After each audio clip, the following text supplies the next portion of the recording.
What's up, good people? Welcome back. It's your boy Laws OSS 980, Other Side of Sports. Today we are talking the top 10 NBA draft prospects coming out this year. Know we got the info for you. We're going to keep it all the way 100. No bias. We just going to tell you who's good and who's some trash. I'm going to give you player comparisons. We're going to give you the top 10 guys coming out in this draft. Starting at number 10, Jeremy Sokan out of Baylor. 6'9", freshman. This dude had an impact at Baylor. Numbers wasn't crazy. I think he averaged like 9, 6, and 2 for the season, 2 assists. But this guy's a difference maker. They were running the offense through him. Very like smart, cerebral player. To me, if I got to give you a player comparison, he's like a Draymond Greenish, just in how he plays, and he solid dude at number 10. Number 9, Oka Abaji. I hope I'm pronouncing my man's name right. Great season at Kansas.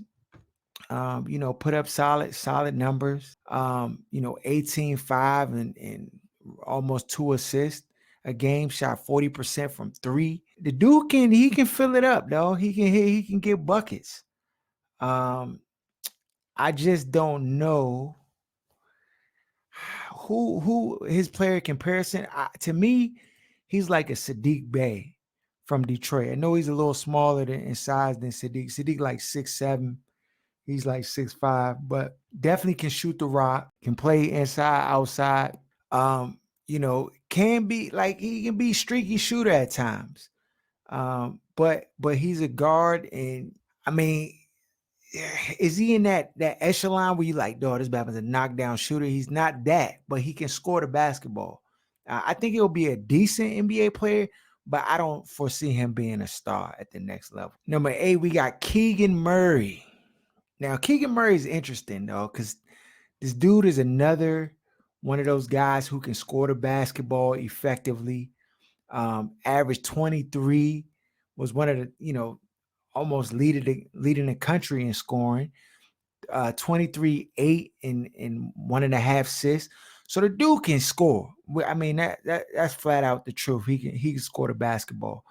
He don't look that explosive to me in the games, but he was able to get buckets. To me, he's like, if I have to give you a player comparison, to me, he's like a Otto Porter. Like I put him in the Otto Porter realm. Like he can score from the outside. He's just a scorer of basketball, but he's not like super athletic or super dynamic. And I think when Otto Porter came out, people kind of looked at him in that draft class. He was just the best of the people that they had to choose from. And so, of course, he just went high to the Wizards.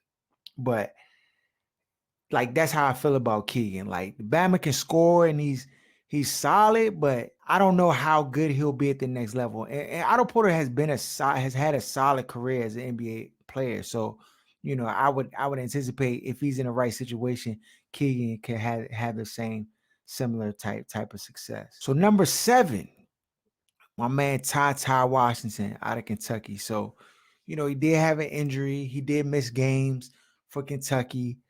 But I like this guy's upside, though. I think, he could probably be in that Dame Lillard conversation if he puts in the work, because the dude can score the basketball. He can shoot it. He can get to the cup. He has good, solid handles. I know we were just talking about Keegan Murray, but that's something Keegan needs to work on, his handles, and just be able to create his own shot. Ty can do that. Left hand look a little, he probably would benefit from another year in college, honestly. I think if he went another year in college, he'd be like a top 3 pick automatic next year. The kid has potential and can flat out go. It's just going to come down to what kind of systems he's in and what kind of work ethic he has, like, at the next level. but the potential is there, though. It's the dude can score the basketball. Like I said, like for me, his ceiling is like Dame Lillard. So if you can get him at 7, that potentially could be a steal. At number 6, Benedict Mathurin,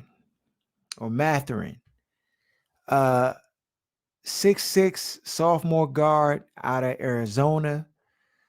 The brother can score the basketball. Um, he to me, he's like a mix between Chris Middleton and Jaylen Brown. Like he has athleticism. That's why like he's Chris Middleton in the fact that his game, like he can shoot the ball anywhere on the floor. He can, can kind of create it. He can create his own shot and get to the bucket. He got explosiveness, dog. Like he can get up too. And we seen Jaylen Brown have like this sneaky bounce where he'd get past somebody and then dunk on him. You be like, I ain't know he'd get up like that. Benedict got that in his game. And he's nice. And I would put him um, definitely in that Chris Middleton, Jaylen Brown arena as far as like talent and skill set. He definitely can shoot the basketball. If a team needs shooting, this is a guy you could pick up. He has an NBA build, and I think he'll be a solid NBA player. A superstar, I don't know about a superstar, but I think he'll be a good, Chris Middleton is not a superstar. Chris Middleton is a B+ player. Like he makes a difference on your team. We talking about the Milwaukee Bucks losing to the Celtics. If Chris Middleton is playing, I don't know that series goes the same way. So definitely a difference maker. Number 5. Now, this is where things get a little hairy because I know people not necessarily going to agree with my number 5. I don't care. I'm telling you what I see. Chet Holmgren is my number 5. To me, he could. It just depends on need of the team, right? This is a guy here who's 7 foot and you can't teach height, right? Okay, so 7 feet you can't teach, but he's frail to me. 195, dog. He's about to weigh as much as me. I know that if an NBA team drafts him, they're going to be looking to try to get his weight up. Typically, we've seen these type of guys, the balls, and the guys who are like really tall, but the build is just not there. Just struggle with playing at the next level. And I'm not so sure that Chet Holmgren will be any different. Like, I really think that people who are putting him in the top 3 and top 1, 2, 3, I just don't see it. Yes, he can do a lot of different things and he has versatility. But to me, he looks a little stiff around it, like when he's making his moves. And I just don't know if he'll be able to dominate at the next level the way he was at the college level just because he's taller than everybody. Matter of fact, he probably wasn't even the best player on his team. Like, I think Timmy was better. I just, to me, I just don't see it. I could be completely wrong, but I just don't see it translating to the next level, what he was able to do at college.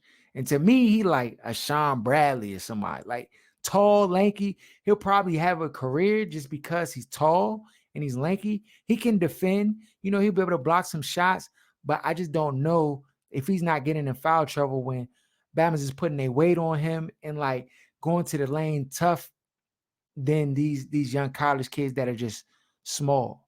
So we gonna see. We're gonna see. But I mean, literally, I put him here just because of what he brings to the table as far as his height, and his versatility. But I could see him not being a top 5 pick personally.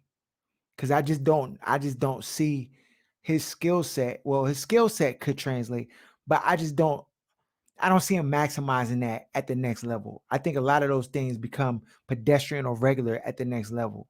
Number 4. This is where we get dicey right here. This is where we differ from everybody else. Shaden Sharp. Now, this dude is interesting because he was supposed to go to Kentucky. Basically, all they got is really like high school tape on the kid and a little bit of tape from playing in like one of these like AAU league, like summer league jumps. But the dude, I think has a special talent. And I think he'll be able to come in at the next level and get buckets. And so you see the tape, like it look a little real grainy. You know what I'm saying? Like you telling you in backwater gyms. But I think this dude, he got bounce, at his height, his versatility, his ability to, he's gonna have to work on shooting the basketball, but the dude got range when he do put him up. Um, I think this kid could really be a problem at the next level. Really be a problem if he's in the right situation. And honestly, I put him in the Anthony Edwards category, 6'6", 200. Like I think he has that type of skill set, like Anthony Edwards. Like he can get up, he can shoot the rock, can create his own shot. And to me, I think while you're taking a chance, because you're not getting to see him in the collegiate space, I think the upside is there. And if I'm a team picking in the top 5, top 6, I'm taking a chance on this kid because I think he has something special. Number 3, Jabari Smith out of Auburn. 6'10", versatile. This dude here, to me, he remind me of a young KG, but he's not as athletic as KG was, but he has a lot of the same attributes. He can shoot the rock from outside. As you can see, he got nice touch. He got good vision. Shooting at the next level, especially when you're playing like in one of the big positions like power forward or center. I mean, you can spread the floor. That's an asset. You've seen what Al Horford's been able to do with the Celtics, just being able to shoot outside. It just changes things. And my man is lanky, dog. He got long arms. He need to work just being a better defender, getting block shots and things of that nature. But he has the attributes to play and translate to the next level. So I like Jabari Smith at number 3. Now my number 2 and number 1, I might be the only people who have these number 2 and number 1. My number 2 prospect, Banchero. This Bama here is a cooker. He's a cooker. All the way facts. He's a cooker. He got step backs. He got J work. He can get to the cup. He can create his own shot. He can do it all. 6'10", doing this at 6'10", to me, this is instant cooker status. You bringing him right onto your squad. He's starting day one. This is a player you pick up and you can change your franchise. You can change the trajectory of your franchise with this player. Look at turnaround, step backs and get to the cup. He plays tough. Like he can move. He not like real stiff. This Bama here is, if a team pick him number 1, I am not surprised. I will not be surprised if he go number 1. If I'm a team, if the Wizards get a top 3 pick, they happen to get lucky on the lottery and you get a top 3 pick and this dude is sitting there and you have a chance to get him, you get this guy on your team. He's a guard with a power forward body. He's league ready today. League ready today. Once you put him in it, he gonna get buckets. Banchero, when I talk about this draft class and the dudes who had a potential to be the best in this draft class and then like had the highest ceiling, and like I know my comparison is real modest. Like he's a Tobias Harris in a sense. And I know some people were like, "Oh, Tobias Harris." Tobias Harris is a good NBA basketball player. He's a very solid basketball player. But Tobias Harris not 6'10". So I'm saying this dude is Tobias Harris, and he's bigger and he's stronger, and I think he probably has more upside.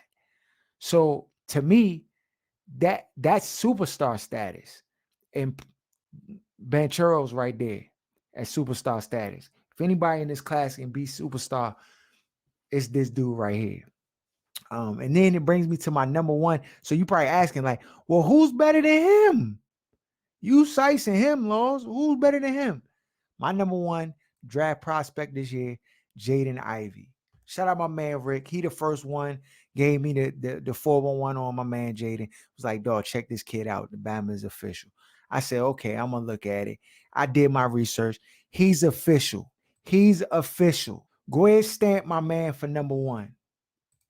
No, we don't need no discussions. He can pull it. He got J work. He can get to the cup. He played with grit. This is the kicker. Both his parents was professional athletes, dog. So it's in his bloodline to cook. Mom played at Notre Dame, cook. Dad was an NFL football player. I mean, his dad wasn't like a Pro Bowler in that, but still, he's a professional. Dog, he got the good stop and start. His game, when you talk about like translates to the next level, his game translates to the next level. Look at that. Back on defense, he still has to work on his game. He still has to work on his shooting, and get more consistent with it. But yeah, the dude is special. He has superstar capability written all over him. Jump with me, get some. I mean, like explosive. Can handle the rock. Definitely needs to work on his handles more. But as you can see, he can create his own shot and he can get to the cup. Player comparison at the next level. You hear Ja Morant a lot. I think his body type and his build is better than Ja Morant. He's going to be more durable than Ja Morant. He's going to give you a lot of the same attributes, but he's going to be more durable. I like Jaden Ivey a lot. He is my number one draft prospect for 2022. Banchero, those my two automatic stamp them. They're going to be at the next level and they're going to be straight. After that, I'm ranking them how I think, but after that, we going to see. But those two, Jaden Ivey and Banchero, those my locks. They going to be good money. If you picking 1, 2, you good money with either one of them. Mathurin, that I like him too. He going to be a solid NBA player. My sleeper in the draft, who I didn't mention. I'm gonna give you my sleeper for this draft. If you picking from, let's say 10 to 20, and you trying to find that guy who can come in and can get buckets, and maybe you could have a piece. Blake Wesley, out of Notre Dame, freshman, 6'5", dog. This Bama here is my sleeper. He can do it. He can do it. And when you looking like he's 6'5", he's young, freshman, right? You bring him in, you probably need a year or two. I think he's another one of those kids that will benefit from another year in college. Because if he went back to college, the Bama be a top 3 pick. Automatic. He'd be a top 3 pick. Him, Ty, and him would be like 1, 2, 3. Like they'd be right in that conversation if they went back to college. But because they're coming out early, I still think this dude is special. Blake Wesley is going to be, I think if I'm picking like 10 to 20 in that range, I might take a chance on Blake Wesley because he has the attributes to come to the next level and get buckets. He has the attributes. So, that's my sleeper pick. Could even be at the top 10. Maybe you go number 10. I don't know. But when I'm talking about skill set, he has the skill set that translates to the next level. And so those are my draft picks. We just recap. You got Jaden Ivey at number 1, Banchero 2, Jabari Smith 3, Shaden Sharp number 4, Chet Holmgren 5, Benedict Mathurin 6, Ty Washington 7, Keegan Murray 8, Okai Obaji number 9, Jeremy Sokan 10, my sleeper Blake Wesley. And that's the OSS top 10 prospects for 2022.